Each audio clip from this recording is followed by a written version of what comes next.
Cathaoirleach Agus, you're very welcome in here this afternoon, Minister and fellow senators. It is with a strong sense of responsibility and urgency that I introduce the Public Health Restrictions on Sale of Stimulant Drinks to Children Bill 2025. This legislation is born out of concern for the welfare of our children and young people who are increasingly consuming high caffeine and stimulant-laden energy drinks, products that are at the core not designed for growing bodies nor developing minds. While marketed in flashy cans and trendy branding, the contents of these drinks have serious physiological implications. Let us begin by looking at the facts. Many energy drinks are defined by their extremely high sugar content. While the government brought in the sugar tax legislation to reduce the sale of high sugar drinks, it is apparent that this has not yet had the desired effect. 80% of the energy drinks market in Ireland is controlled by 3 brands. Of these, 2 of these have not altered their sugar content, meaning that many, if not most, energy drinks today are still contained up to 3 times a child's daily recommended sugar intake in one serving. In 2019, a Safe Food Ireland survey found some brands that contained up to 17 teaspoons in a single bottle. Another Safe Food survey found that the standard 250ml energy drink contained the caffeine contents of 5 cans of cola. What is concerning about these figures is that we know from extensive studies that these drinks do damage to young people's health. Energy drink consumption among adolescents is linked to higher BMI and increased obesity risk. A US study of 1,737 teens found energy drinks consumers had significantly higher BMI.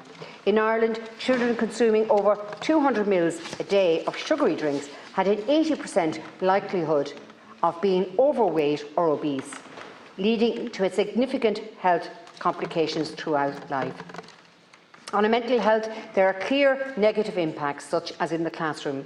In one US study, adolescents who consume energy drinks were found to be 66% more likely to exhibit hyperactivity and inattention. The Irish Heart Foundation, whose representatives are here today, stated that teachers have reported to them that the increased consumption of energy drinks poorly affects young people's moods, well-being and behaviour and causes significant problems at school level. A significant 2020 study titled Energy Drinks and Their Adverse Health Effects, a systemic review of meta-analysis, found that the following among adolescents who used energy drinks: 17.5% experienced palpitations, 19.6% reported chest pains, 12.5% had tachycardia, i.e. an elevated heart rate. The same review found that 20.9% of the adolescents reported headaches, 10% had experienced dizziness and 8.1% had tremors. Finally, it also reported that 35.4% of adolescents consuming energy drinks reported insomnia or sleep-related issues. I should not have to emphasise how important sleep is to teenagers and to healthy development. In Ireland last year, we already had calls from a Mater Hospital cardiologist to ban the sale of energy drinks to minors after 2 young men suffered cardiac arrest from overconsumption. In multiple studies in the US and the EU, energy drink consumption has been linked to longer QTCs intervals, meaning a higher likelihood of palpitations or fatal irregular heartbeats. What is exceptionally worrying is that while we are debating whether to take action, the trend clearly shows that both consumption and consequences are on the rise. A US study which analysed 223 million emergency department visits by young people between 2017 and 2023 revealed that hospital visits for caffeine overdose among teenagers have doubled in this time. America's Poison Centre likewise found that from 2020 to 2023 there was a 24.2% increase in calls related to paediatric exposure to energy drinks. Even more worryingly, children aged 6 to 12 experienced the highest spike in cases, which doubled from 11% in 2020 to 20% in 2023. In Ireland, the incredibly, or more accurately, the intolerably, high levels of energy drink consumption among young people have been well documented.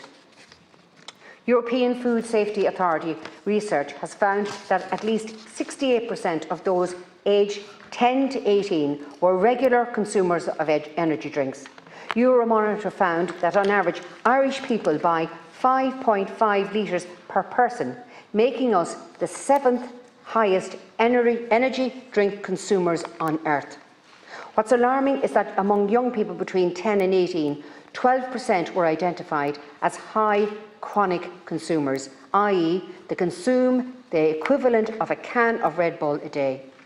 This additional 12% were identified as high acute consumers who consume the equivalent to over 4 cans in a single session. Dear colleagues, that is roughly 1 in 5 Irish children and teenagers we are speaking of here.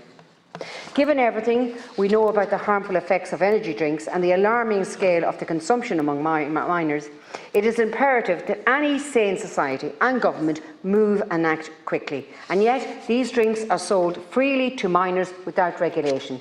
This bill seeks to address that legislative gap. Let me walk you through the bill sections by section. Section 1, interpretation, defines key terms such as stimulant drink, sale, retail business and authorised officer to ensure consistent application of the bill. Section 2 empowers the Minister for Health to make regulations necessary to implement the Act to adopt new public health data or industry practices. Section 3 then outlines 3 goals: ban sales to the under-18s, restricts advertising to minors and requires health warning. It excludes parental provision to their own children from these prohibitions. We are regulating business, not parenting. Section 4, prohibition on sale to minors, makes it an offence to sell to under-18s with a defence for retailers who verify age ID, like tobacco and alcohol laws. Section 5 and 6 ban sales from vending machines accessible to minors and require staff to verify age at self-checkout. No exceptions, as well as covering online and remote sales, deeming the sale location to be the point of dispatch to ensure Irish-based sellers are accountable. Section 7, restriction on advertising, bans advertising to children, especially near schools and youth venues and on media platforms aimed at minors. This is particularly important as junk food advertised targeted at minors remains an unaddressed epidemic in our country. Energy drinks are targeted towards young people through unconventional new media advertising methods such as promotions by online influencers. Section 8 then calls for warning signs on products' packaging. Manufacturers must make clear health warnings to inform consumers, especially young people, of potential risks. Section 9 continues to require retailers to display warnings at physical and online point of sale, including websites and social media. Section 10 authorises the HSE to appoint officers to oversee compliance. Section 11 outlines the powers of the authorised officers, including inspection of premises, seizure of records and taking of samples, with safeguards for private dwellings. Section 12 allows supervised test purchases by minors with full consent and safeguards to ensure retailer compliance. Section 13, 14 and 15 and 16 outline the system of penalties and compliance. Section 13 permits fixed penalties for selling to minors, advertising breaches or failures to display warnings. Section 14 outlines how official documents may be served to individuals and businesses. Section 15 details penalties for breaches, including fines and potential custodial sentences. And finally, Section 16 allows the courts to require offenders to pay the HSE investigation and enforcement costs. Section 17 expenses allows the Minister to cover costs associated with implementing this Act. Section 18, the short title and commencement, the Act comes into force within 6 months of enactment or earlier if the Minister decides. Colleagues, this bill is not about demonising drink or limiting personal freedom.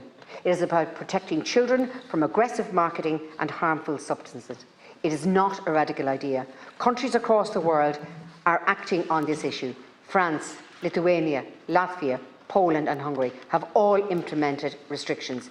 In addition, we must consider the fact that businesses here in Ireland are already banning energy drink sales to under-16s by themselves, such as Boots and Aldi. We'd be naive to assume this is purely out of goodwill. These corporations likely see the significant potential legal risk and liabilities in selling energy drinks to minors. We have an obligation, both as lawmakers and as adults, to ensure the commercial environment our children grow up in is one that values their health over corporate profits. Before I conclude, I would like to express my deep and unending gratitude to all who have helped bring this bill to creation and onto the floor here today.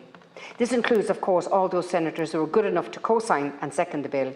I would also like to thank those who consulted with me during the early stages of the bill, especially the teams and representatives from the Irish Heart Foundation, Safe Food Ireland, the Children's Rights Alliance, INTO and Diabetes Ireland.